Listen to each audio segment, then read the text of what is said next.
हनुमान् श्रीपदो वायुपुत्रो रुद्रो नघोजरः अमृत्यवीरवीरश्च ग्रामवासो जनाश्रयः धनदो निर्गुणः शूरो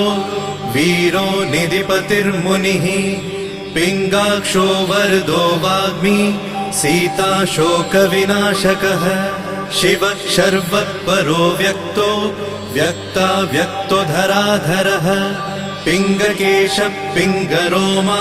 श्रुतिगम्यः सनातनः अनादिर्भगवान् देवो विश्वहेतुर्जनाश्रयः आरोग्यकर्ता विश्वेशो विश्वनाथो हरीश्वरः भर्गो रामो रामभक्तः कल्याणप्रकृतिस्थिरः विश्वम्भरो विश्वमूर्तिर्